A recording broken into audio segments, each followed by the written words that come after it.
Hello everybody, welcome to Also Rusty Bucket. Subscribe to the channel if you're not already and drop a like on this video. I did a post-game recap covering Knicks versus Hawks Game 4. So if you have not watched that already, go do that. And if you just want to wait to the end of the day for these audio all to come together instead of just what's probably going to be 3 videos today, then just subscribe to or follow the audio version of this over on Spotify, where it's just going to be all of the audio of the day's videos compiled into one, and it's just more like a podcast. These videos are basically just short podcasts anyways, so on audio platforms. Anyways, today I am covering, or not today, right now I am covering Lakers versus Suns, Game 4, as the Suns bounce back after a really rough Game 3 and win this one pretty damn convincingly. The Lakers did end up making it a decent game, but really this game was kind of over as soon as Anthony Davis got injured. I believe it was around the third quarter that injury happened. It was something to do with his groin, and it's potential that will keep him out for the series. So that's a important talking point. But that injury, Chris Paul looked a lot better. And as I've been saying over and over again, the Suns, and really, like when I said in my video previewing Game 2, I said the Suns are not going to shoot this poorly from 3, specifically with their wings forever. Those wings being Jay Crowder and Mikal Bridges. Mikal today and Jay both go 3 for 8 from outside, which is not amazing, but it's both 37%. So pretty good. And Jay hit a dagger 3 towards the end of the fourth quarter as the Lakers were trying to make a run, and he made sure that did not happen. Now, Chris Paul played 31 minutes, scored 18 points, and got 9 assists. He, after hitting a very difficult mid-range shot over Andre Drummond, because Andre actually got a damn good contest on it, the camera panned over and he was yelling, "I'm back," over and over. And I would say, yeah, he's back, relatively speaking. Now, he still only played 31 minutes. There are guys here who played 39, and that, of course, is, he's not playing as much as he could be. But being that he played like 25 the game before and looked a little bit better, I'd say he's at least at like 85% at this point, which is fucking huge. But then when you add on to it that Anthony Davis is going to be out at least next game, I got to assume. Like, I imagine it's not just a half of a game injury, because it did not look great. It didn't look like it's going to be a long-term thing, but something that's enough that, don't play at least one game.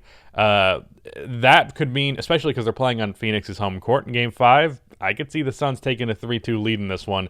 And once again, the Lakers have their back kind of against the wall. LeBron in this one was very, very passive for a good chunk of it, which once again was a little frustrating, because my whole point in my video previewing Game 2 and really just talking about how the Lakers handled Game 1 specifically was that the Lakers were not taking this team as seriously as they should, and especially with Chris Paul being back, AD potentially being out for the series, LeBron should be a little bit more aggressive. Now, when AD went out, he pretty much turned that aggressiveness back on, and he finished with 25 points, and he was much more aggressive in that fourth quarter, although he was taking threes that were not dropping, so that's a thing. This game for the Lakers overall, Marc Gasol was a standout here. He ended up getting more minutes than Drummond. He specifically got minutes as soon as AD was out, and that was like the spacing difference there was immaculate. 3 assists, 3 blocks, I think he hit 3 3-pointers. He was just much more just reliable and consistent, and like spacing the floor, being a really good playmaker when he needs to be. Like, that is just more valuable than what Andre Drummond brings. Sorry. And Drummond's minutes back down to 19 after I think Game 3 he played almost 30 or somewhere in that ballpark.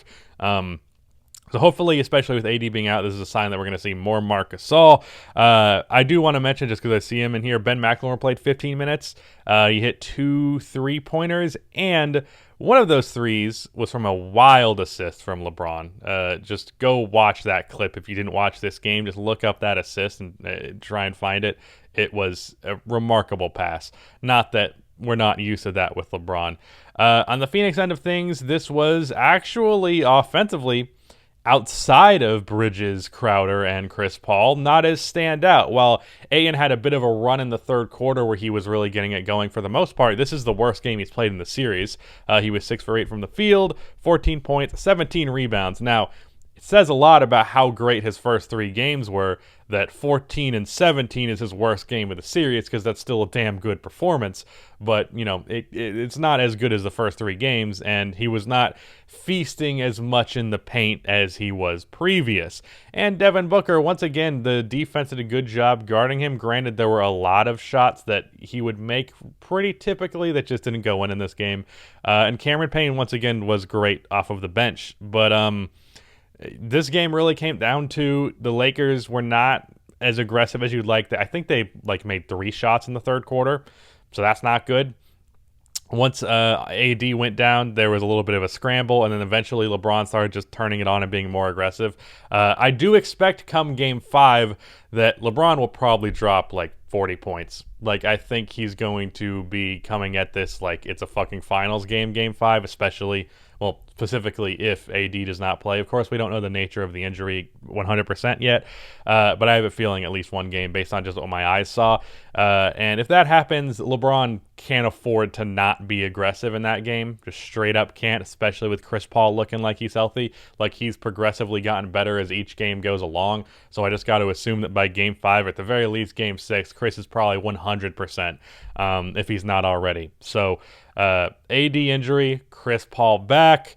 This game, the Lakers looked really rough around the edges at times, and the Suns, some of the weaknesses from previous games ended up being strengths today, the shooting from the wing and Chris Paul, and then their strengths kind of dipped a little bit. Ayton was less dominant as a finisher, and Booker was not scoring, although he didn't really score much in Game 3 either because the Lakers' defense focused in on him hard and really prevented him from scoring. So if you think they get that wing shooting, Ayton is great in the paint. Booker has a more standard 25 on decent efficiency game. Chris Paul is great. And then the Lakers don't have Anthony Davis, and LeBron maybe isn't as aggressive as you'd like him to be, at least early. Andre Drummond is on the floor for a little bit too long.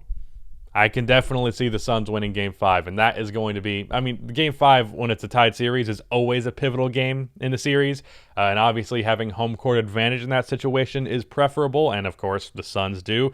So right now, after Game 3, where it looked like the Lakers were just going to steamroll the rest of the series because LeBron was laughing as he was dominating this team, and Andre Drummond was doing the post shimmy with the shoulder things, just mimicking LeBron, that very much seemed like, okay, this is the point when LeBron and the Lakers don't take this team seriously anymore. And the last time I can think of that is when LeBron just decided to shoot 50 fadeaways a game versus the Raptors, and all of them went in. When LeBron just is over it and he's just I'm not taking these guys seriously. I don't know what it is. I don't know if it's a mental thing with the teams of the past, but as soon as it's this guy does not respect us at all. Most teams seem to fold under that. It seems like the Suns in this game were more okay, we're going to make you respect us. And I respect that. I didn't mean to make it out like that, but you know what I mean. So yeah, this game, Suns bounce back. Lakers could be in trouble. Not much to say outside of that. It was a pretty standard game for both teams. Nothing that particularly stands out. I found it interesting they went back to Frank Kaminsky in very brief stretches and did not get any Dario Saric. Not much to say about that, but it's just interesting. He only played 6 minutes. Basically the one stretch of time where Ayton is not playing basketball, Frank Kaminsky plays. It's not a big deal. I just found it interesting. But yeah, that was that game. The Lakers might be in trouble, and that's an easy-ass title for views. So there you go. I'm going to be doing a post-game recap, probably regardless of result, for Clippers versus Mavs. So stay tuned for that.